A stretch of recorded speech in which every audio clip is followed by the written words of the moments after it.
Hello my dear students, welcome back to today's session and belated Eid Milad and Dasra festival wishes to one and all. Today we discuss the very important topic in the third lesson, business environment, that is new economic policy. This is the well-known and very familiar concept. The new economic policy or LPG policy, liberalization, privatization and globalization policy. The new economic policy, this is very important for the growth and development of economy, to liberalize rules and regulations and to globalize the domestic business and interaction of domestic people with the rest of the world, and introducing domestic business, domestic products in different parts of the globe. New economic policy is very important. It plays very crucial and very important role on Indian economy. It has been playing very important role in the growth and development of the domestic economy. Because of this, now we are seeing increased GDP, increased standard of living, increased consumer perception, taste and preference, and totally we are seeing certain changes in all the sectors of the economy because of the new economic policy. Actually, for the first time, the new economic policy was led by P.V. Narasimha Rao and Dr. Manmohan Singh. P.V. Narasimha Rao. P.V. Narasimha Rao. So in the year 1991, he was the Prime Minister, and Dr. Manmohan Singh, he was the Finance Minister. Both of them lead it and given birth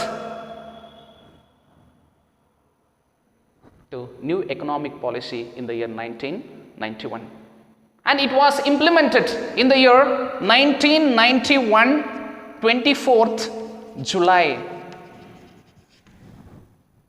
In 24th July 1991, LPG policy was led and implemented by P.V. Narasimha Rao and Dr. Manmohan Singh to open Indian economy doors to the rest of the world for globalization of investments, globalization of human resource, globalization of production, globalization of marketing and globalization of HRM, human resource management. Totally for the integration of world economies or to alliance with the domestic economy with the rest of the world, to interact domestic economic activities with the different parts of the globe. New economic policy is very important, my dear students. So this topic is very important for you to score 2 marks. You may get this topic for 2 marks in your annual or preparatory or midterm exams. And the section B, you may get this question for 2 marks. So here let us discuss the branches or the scope of new economic policy of 1991. The new economic policy was implemented with the objective of or in the aim of improving GDP and introducing domestic business to the rest of the world. Nextly, integration of world economies to maintain unity and integrity and harmony between the different country economies. To maintain harmony between different country economies and to introduce the domestic resources and domestic products in rest of the world, new economic policy was implemented. And new economic policy was implemented for the sake of liberalizing domestic economies, for the liberalization and for the privatization, and finally for the globalization of domestic business. New economic policy of 1991 for liberalizing, privatizing and globalizing the domestic business activities. The first one is liberalization. See, liberalization. What is liberalization? Liberalization nothing but reducing unnecessary tariffs, quotas, rules and regulations of trading activities. Reducing and removing unnecessary rules and regulations, tariffs and quotas on trading activities is called liberalization. Why liberalization? To promote and encourage domestic manufacturers and domestic exporters to export more and more number of goods to the overseas countries. To encourage domestic players, to encourage domestic manufacturers. Liberalization is very important, and liberalization is benefited to all business organizations, right? In the viewpoint of removing and reducing tariffs, quotas, rules and regulations. Second one is privatization. So here privatization means giving greater role and importance to the private people in the nation building process, giving more and more number of opportunities to the private people, disinvestments of public company shares, and giving ownership to the private people to play their role, to show their performance, to show their efficiency in the domestic economy, not only in agriculture, in all the sectors of the economy, giving much importance and role to the private people than the public sector. That is called privatization. So why privatization?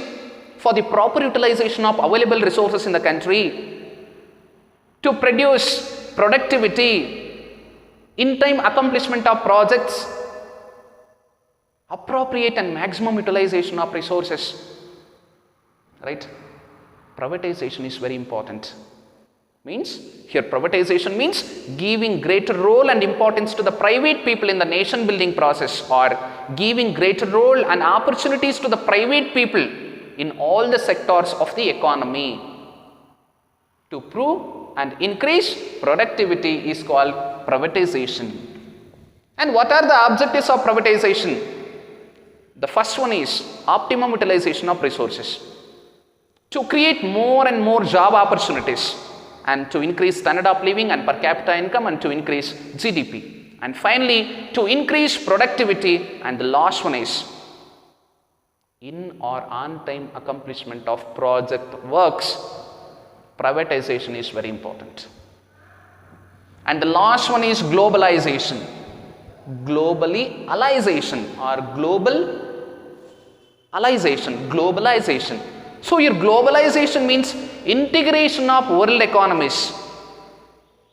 Integration of world economies, or interaction of domestic economy with the rest of the world is called globalization. Why globalization?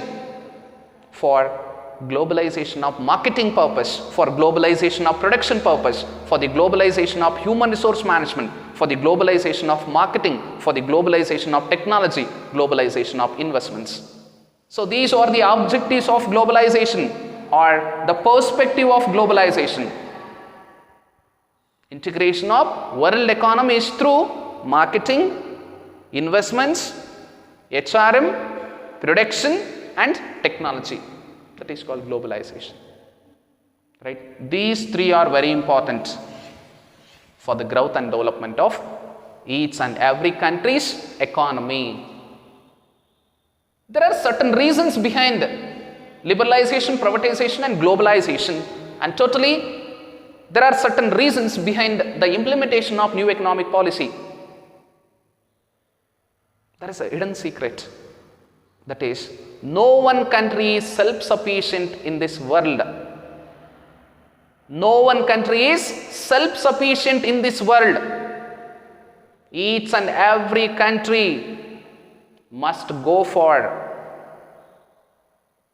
expecting or taking assistance from some other countries to bring resources or a technology or a products. Why? Because no one country or a particular country manufacturers cannot produce all type of goods as customer required. Example, India cannot produce all type of products to satisfy domestic customer needs. To satisfy Indian customer needs, the Indian government must bring resources from the different parts of the globe.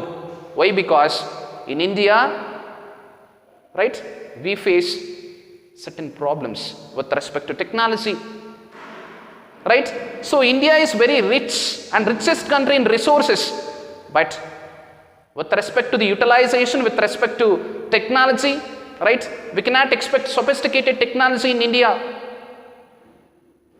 right? So here we use indigenous technology. Through indigenous technology, we cannot expect productivity and maximum production. To produce more number of products, to prove quality, we have to purchase technology, sophisticated technology, good technology from other countries. Example, from Japan we purchase technology. It says no one country is self-sufficient, right? No one country is self-sufficient. Each and every country must bring the resources from some other countries for their economic development. Always the economic development of the country, or the growth and development of the country, or the prosperity of the country economy depends on the degree or level or intensive of liberalization, privatization and globalization. If these three are very proper, very effective, we can expect the development of the economy and we can get more GDP. Thank you, dear students.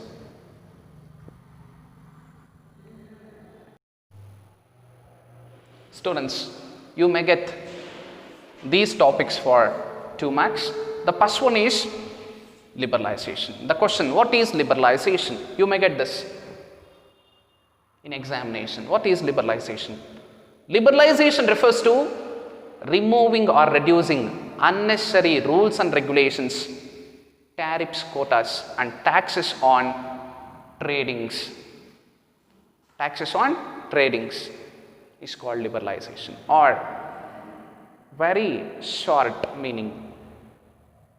Liberalization refers to removal or reducing unnecessary rules and regulations and quotas is called liberalization. Second one is privatization. What is privatization? Privatization refers to giving greater role, importance and opportunities to the private people in nation building process is called privatization. And the last one is globalization. What is globalization? Globalization refers to integration of world economies. Integration of world economies is called globalization. And that globalization of production, globalization of marketing, globalization of human resource, globalization of technology and globalization of investments. There are 5, right? 5 wings in the scope of globalization.